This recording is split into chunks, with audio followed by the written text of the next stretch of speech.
আজকের এই পাঠে আমরা ওয়েবসাইটে কিভাবে ফর্ম তৈরি করতে পারবো সে নিয়ে আমরা আলোচনা করব। শুরুতে আমরা কোড এডিটরে বেসিক স্ট্রাকচারটা লিখে ফেলি এবং বডিতে লেস দেন গ্রেটার দিয়ে একটা ফর্ম লিখি এবং ফর্ম ট্যাগের ওপেনিং ট্যাগে আমরা দুইটা অ্যাট্রিবিউট অবশ্যই ব্যবহার করব, সেটা হলো অ্যাকশন আর মেথড। কোনো মেসেজ পাঠানোর জন্য কিংবা কোনো মেইল পাঠানোর জন্য ইত্যাদির জন্য আমরা অ্যাকশন অ্যাট্রিবিউটটা ইউজ করি। এটা পরবর্তীতে আমরা আলোচনা করব। আরেকটা হলো মেথড। মেথডটা হলো মেথডে আমরা দুই ধরনের অ্যাট্রিবিউট ব্যবহার করব, একটা হলো গেট আর একটা হলো পোস্ট। মেথড অ্যাট্রিবিউটে যখন আমরা কোনো নাম, মেসেজ এগুলো লিখব তখন আমরা গেটটা ইউজ করব। Personal information, credit card, password ইত্যাদির জন্য আমরা পোস্ট ভ্যালুটা ব্যবহার করব। এখন আমরা ফর্মের ভিতর ইনপুট ট্যাগ ইউজ করব, আর ইনপুট ট্যাগের কোনো ক্লোজিং ট্যাগ নেই এবং ইনপুট ট্যাগে আমরা একটা টাইপ অ্যাট্রিবিউট নিব। এটা টাইপ অ্যাট্রিবিউটে ভ্যালুটা টেক্সট হতে পারে, বাটন হতে পারে, চেক বক্স হতে পারে, ইমেল হতে পারে, ইমেজ হতে পারে, ফাইল হতে পারে, বিভিন্ন ধরনের টাইপ হতে পারে। তো আমরা এখানে একটা টেক্সট নেব, যেহেতু আমরা নাম লিখতেছি, কারো নাম, ফোন নাম্বার ইত্যাদির জন্য আমরা টেক্সট ভ্যালুটা ইউজ করব। আমরা টেক্সট লিখে দিলাম। এখন আমরা যদি সেভ করে এটি ব্রাউজার দিয়ে ওপেন করি, এই দেখা যাচ্ছে ফর্মের ভিতরে একটি ইনপুটের জন্য একটি বক্স তৈরি হয়েছে। এখানে আমরা নাম, ফোন নাম্বার ইত্যাদি লিখতে পারবো। ইনপুট ট্যাগের ভিতর আমরা কি লিখব, কি ধরনের টাইপ লিখব, দিলাম ফার্স্ট নেম। তো ফার্স্ট নেমটা ইনপুট ট্যাগের উপরে লিখলাম, সেভ করলাম, ব্রাউজার দিয়ে ওপেন করলাম। এই যে আমাদের ফার্স্ট নেম, তারপর ফার্স্ট নেমের ভিতরে একটা ইনপুটের বক্স তৈরি হলো। এভাবে ফার্স্ট নেম টাইপ করার পর একটা বিয়ার টিক দিলাম, নিচে দিলাম আমরা ইনপুট, তারপর একটা বিয়ার টিক দিলাম, এভাবে আরেকটা দিলাম লাস্ট নেম, তারপর আমরা একটা ইনপুট ট্যাগ নিলাম এবং এখন সেভ করে আবার ব্রাউজারে যদি আমরা ওপেন করি, তো এখন আমরা দেখতে পাচ্ছি ফার্স্ট নেমটির পরে একটা বক্স তৈরি হয়েছে, লাস্ট নেমের পরে একটা বক্স তৈরি হয়েছে। এই ইনপুটের বক্সের ভিতরে লেখার জন্য আমরা আরেকটা অ্যাট্রিবিউট ব্যবহার করব, সেটা হলো প্লেস হোল্ডার অ্যাট্রিবিউট। আর এখানে লিখে দিই আমরা ফার্স্ট নেম।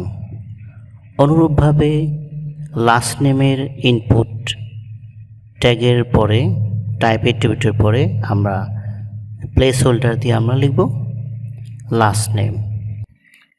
এখন যদি আমরা সেভ করে ব্রাউজার দিয়ে ওপেন করি, তাহলে দেখা যাবে ফার্স্ট নেমের ইনপুটের ভিতর ফার্স্ট নেম এবং লাস্ট নেমের ইনপুটের ভিতরে লাস্ট নেম। এখন আমরা একটা বিয়ার ট্যাগ ইউজ করি, তারপরে আমরা এটা জেন্ডার নির্ণয় করার জন্য আমরা আরেকটি ইনপুট ব্যবহার করব। আগেই বলছি যে ইনপুট বিভিন্ন ধরনের হবে, বাটন হইতে পারে। জেন্ডার নির্ণয়ের জন্য মেল না ফিমেল এটা আমরা নির্ণয়ের জন্য আমরা ইনপুট আরেকটি বাটন ইউজ করব এবং এটা রেডিও বাটন। তো আমরা ইনপুট টাইপের ভিতরে আমরা টাইপের ভিতরে আমরা রেডিও লিখলাম এবং পাশে লিখলাম মেল এবং সেভ করে ব্রাউজারে ওপেন করে দেখি।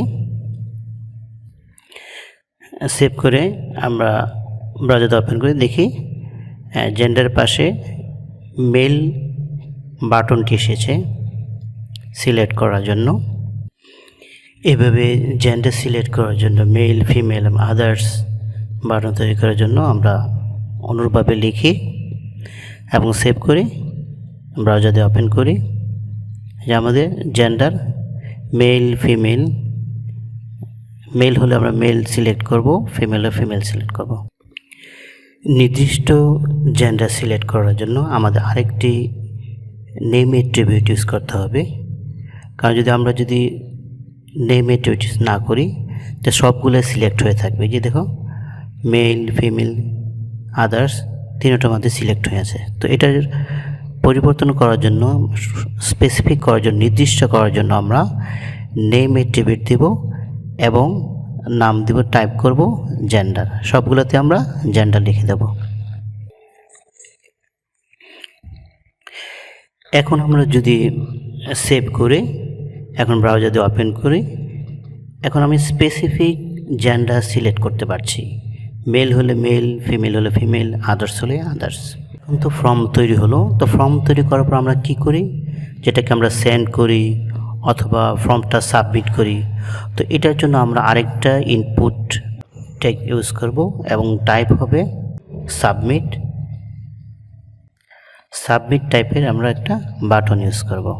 এখন আমরা সেভ করে আমরা আবার ব্রাউজারে ওপেন করি, দেখি যে আমরা যে সাবমিট বাটনটা দেখা যাচ্ছে। এখন যদি আমরা মনে করি যে না, এই ফর্মটা আমরা সেন্ড করব, তাহলে আমরা আবার ইনপুট টাইপে গিয়ে সাবমিটের পাশে আরেকটি অ্যাট্রিবিউট ব্যবহার করব, বেলো, এবং বেলো অ্যাট্রিবিউট ব্যবহার করব এবং টাইপ করব সেন্ড।